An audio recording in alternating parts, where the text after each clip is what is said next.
What is up, guys? Welcome back to my channel for those of you who are returning, and welcome to the new viewers and new subscribers. Today is Monday the 19th of April 2021, and I just wanted to share with you guys something. So I recorded a video titled "The Day in the Life of a Software Developer Working from Home." And from that video, I got a couple of questions from people wanting to know how I got started with my journey of software development / becoming a software engineer. Okay, so I got a couple of DMs of people asking me to share my journey with them. And yeah, that's what I did. And I thought I should just film a video for anyone who's interested in knowing how I got to become a software engineer / software developer. Okay, my journey started back in 2013. Sorry guys, I just have my notes open on my laptop just so that I know exactly what I'm talking about and I don't go off topic. Okay, so I will be looking at my laptop from time to time. Please do bear with me. Okay, cool. So yeah, my journey started back in 2013. I had registered at UCT to study Actuarial Science. For those of you who don't know what Actuarial Science is, it's definitely not something that I'm currently doing for a living right now. Yeah, you can go check it out. I'm not gonna waste time explaining what that is here. So basically, I registered to study Actuarial Science at the University of Cape Town in 2013. I did Actuarial Science for about 6 months.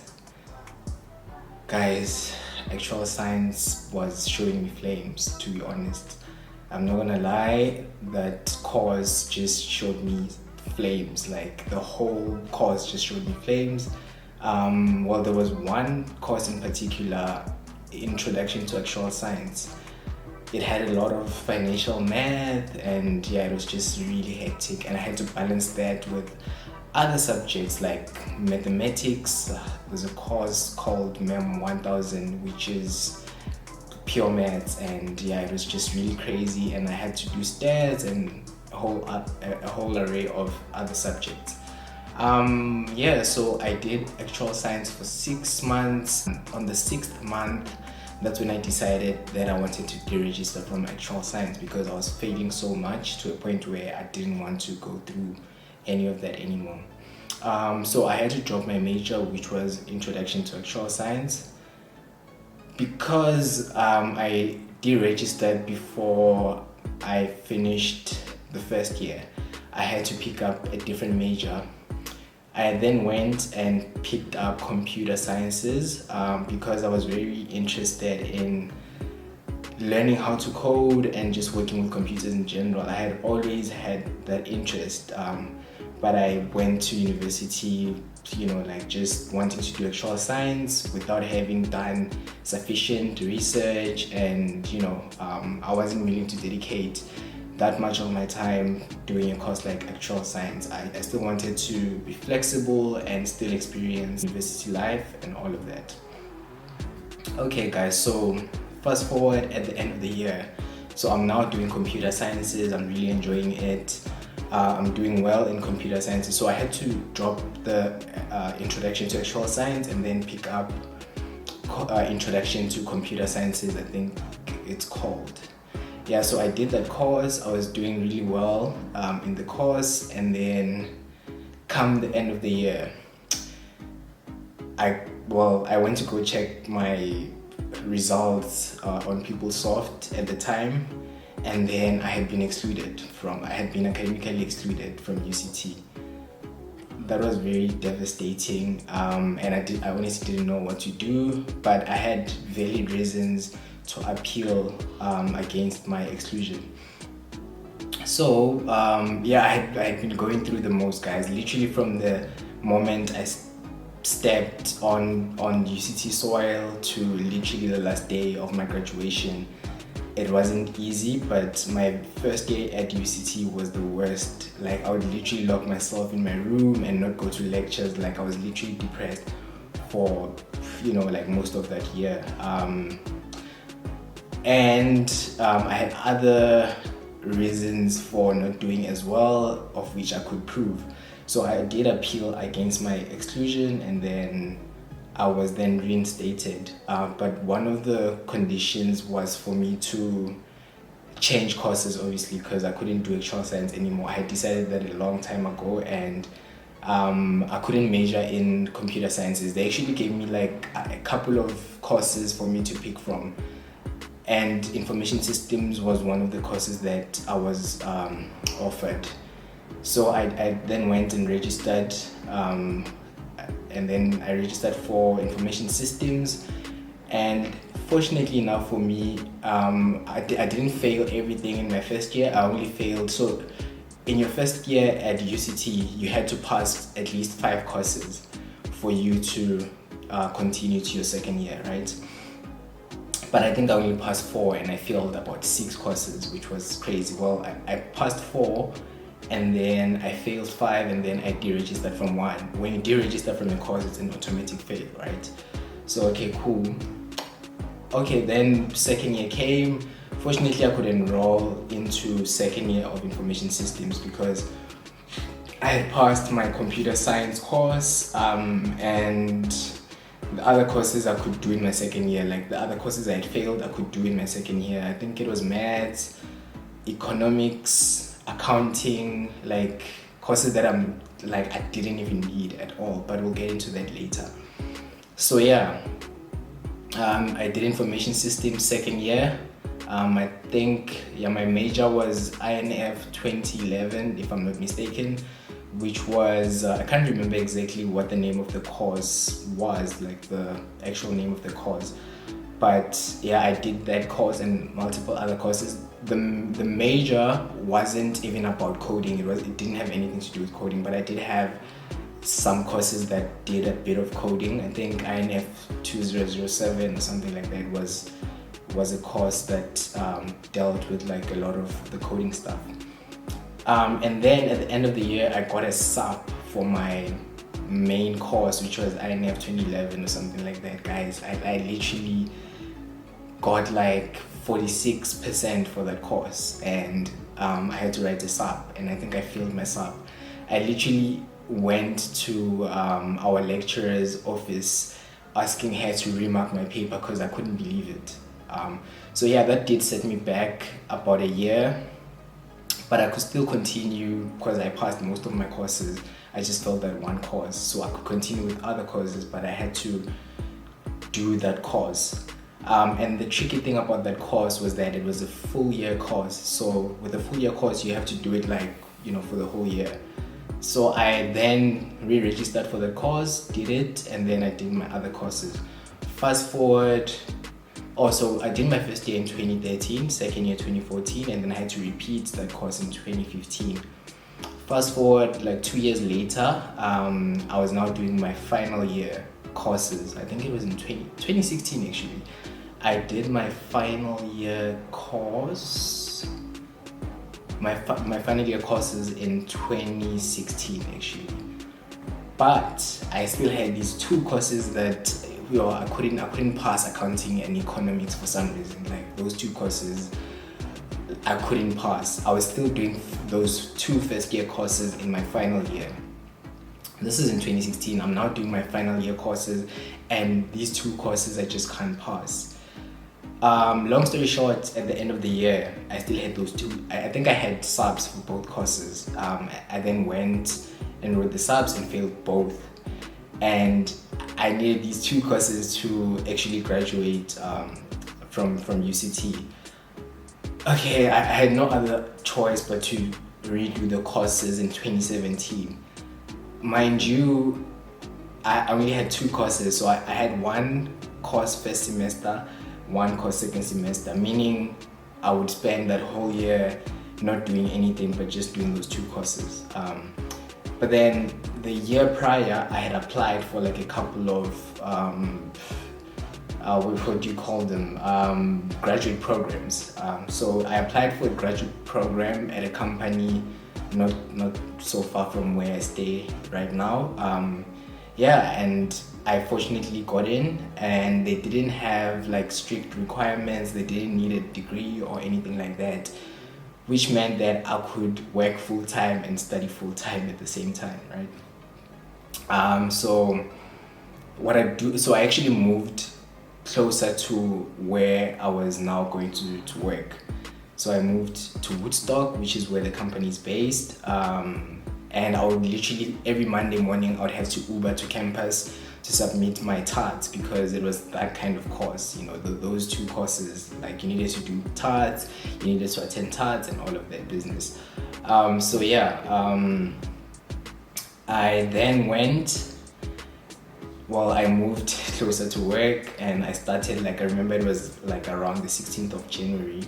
I actually met two of my classmates from UCT. They had just graduated. We were all in the same graduate program, even though I still didn't have a degree at the time. Okay, let's see what's the next thing. In UCT, so I did a BCom degree in information systems, which meant that I had a lot of courses that had to do with business. So I did I did accounting, I did economics, I did stats, I did math, I did a whole lot of subjects that I don't think are required, to become a software engineer. Well, they might be but I personally, I don't think they are. Anyway, so I did all of those courses. I could literally go back to university right now, do a year of economics, and I'd have an economics degree. That's how far I went with economics in varsity. Anyways, that's not the point. Okay, cool. So I did, in 2017, I literally worked full-time and studied full-time. And then fortunately, first semester I passed. I think I did accounting first semester. Passed accounting first semester with a 56 or something like that. And then second semester I did economics, passed economics, and then I was eligible to graduate. Okay, cool. At the end of that year, guys, I just felt that I wasn't getting paid enough. Even though I didn't have a degree, I just felt like I could be earning way more with what I had learned in that whole year. And I did raise that with my with the directing, the MD of the company. And it was a pretty small company, about less than 20 people in the company. It was a startup, it was a dev house, so we literally built software for other companies to use. At the end of that year, I was really tired with working for the company. Although the company was really cool, the culture there was, it was the best I've ever experienced, actually, in my 5 years of working or so. We literally had fridges stocked with beer. We had a pool table, a ping pong table. We had FIFA in the office. We'd literally play FIFA during the day, if we didn't have a lot of work, etc. Anyways, at the end of that year, I then decided that I was going to leave the company. I handed in my resignation.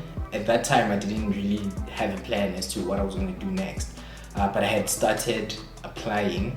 So one cool thing that I discovered that year was Offerzen. For those of you who don't know what Offerzen is, it's how can I say this?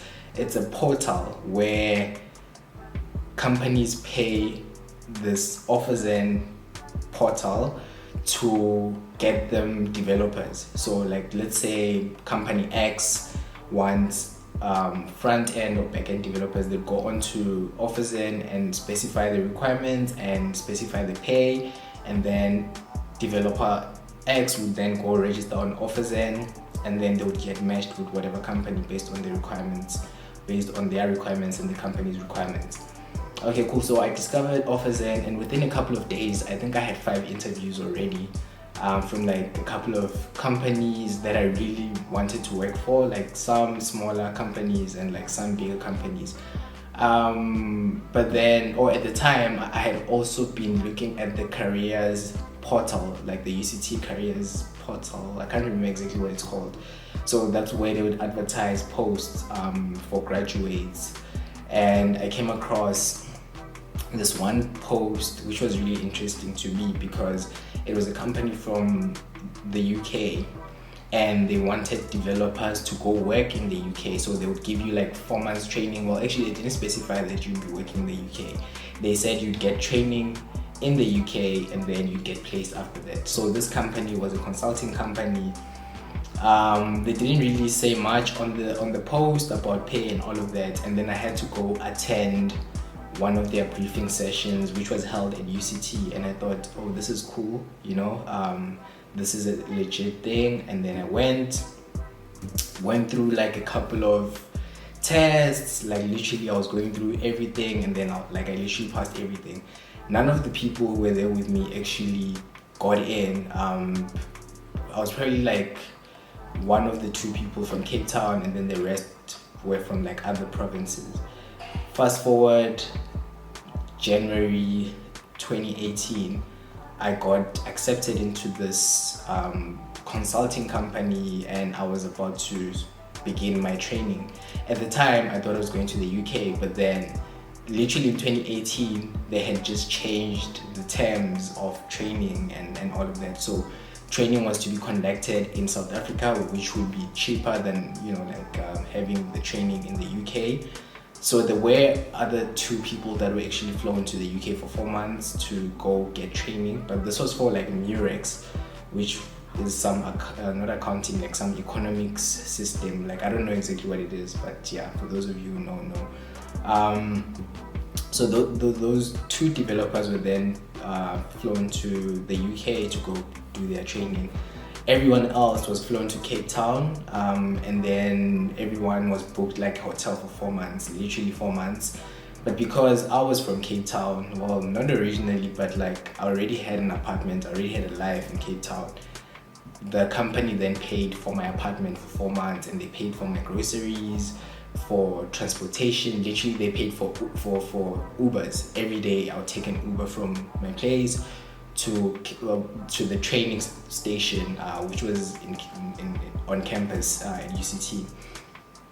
So that went on for like 4 months. So basically what we were being trained in was, or what we were being trained to become, software developers, specifically for .NET C#.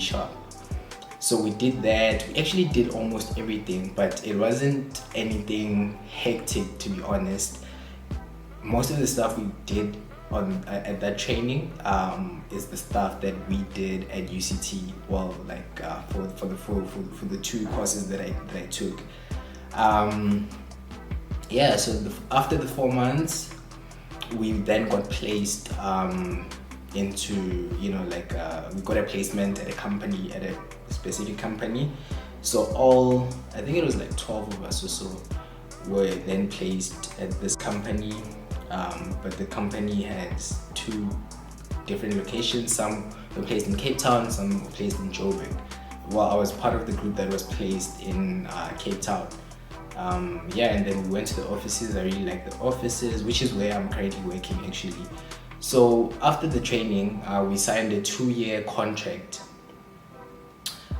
So this was to literally pay back the training costs, which went up to like close to like 400,000. So we had to pay that in 2 years. We're still getting paid, but obviously they were taking like a certain percentage from our pay. But it wasn't anything crazy to say, you don't want to pay or you don't want to take the job or whatever the case. So we did that for 2 years. I worked for 2 years as a consultant for the company I'm currently working for. It was really fun. Okay, so what happened was when I got assigned at this new company, my main role wasn't that of a software developer. Well, I had an option to, so there's multiple teams in this company, right? that do multiple things. So there's within a team you'll find that there's different roles, like front end work, front end role, back end role, what else, like DevOps role. But there was a central DevOps team. So because I had done a lot of development work, I didn't want to now, I wanted to expose myself to like something completely different. So I then joined the DevOps team because to me it was very fascinating. It was something I hadn't done, at university or at my previous company. So it exposed me to a lot of things, like a lot of technologies and all of that. So I did that for 2 years, straight up 2 years. After the 2 years, I felt, let me continue the story with the consulting company. So after the 2 years, I then got an offer from the company. So they wanted to keep me as a developer. As much as I was free to now go wherever I wanted to go after those 2 years, I was then kept at the company I earned a permanent role at the company. And I could do anything I wanted. I could continue with DevOps or I could go back to software development. But then I decided to go back to software development because I just felt like I had learned so much in DevOps and I was just missing a little bit of, the coding part. And I had to go back to coding and just, make everything work together. So that was in last year. So last year was my first year as a permanent staff at the company, and I was now doing software development full-time. Well, let me not say full-time because right now I'm doing almost everything. I do software development, I do back-end, front-end, and I also do some DevOps work. Like I do everything that has to do with DevOps. Well, not everything, but most of the stuff that is required for DevOps work. So that's currently my role. Okay, what else did I want to cover? Okay, cool. Yeah, guys. So that's my story or my journey in a nutshell. And I just wanted to say that you honestly don't need to go to university to get a degree to become a software engineer. And I only got to learn of this when I joined the company that I'm currently working for. I met so many people who didn't take the route that I took, and I felt in the moment I could have taken the same route had I known it existed. Because coming from where I come from, all I've known was university is the only way to, to make it or to get into the workforce and actually make a lot of money. But in the process, you accumulate so much debt, especially coming from a previously disadvantaged background. You accumulate so much debt, and then you have to, in most cases, pay back all of that debt before you can even reap the rewards of actually going to university. So the advice that I always give people who ask whether they should go to university or not is, personally, if it was for me, if I knew what I know right now back then, I would definitely not go to university. Although there's so much that I learned at university that I wouldn't have learned had I not went. I've made so many friends, I've made some connections, I've learned so much more about life having been at university. So what can you do if you can't go to university? I think it all depends on how bad you want to become whatever you want to become, whether it's like a software developer, front-end software developer, back-end software developer, business analyst, project manager, whatever it is, or like even like accountant. Well, let me not actually get into accounting because I don't know anything about accounting. I'll just stick to the things that I know, which is all the things that I've mentioned except for accounting. You can literally learn these things. There's so many platforms where you can register and learn these things within a space of less than a year even, and they don't cost as much as it would cost for you to enroll at university, register, like, and do all of those things. One of the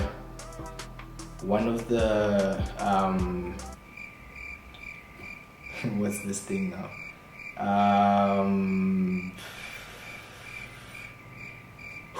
Guys, I've been talking for so long, I can't even remember what I want to say now.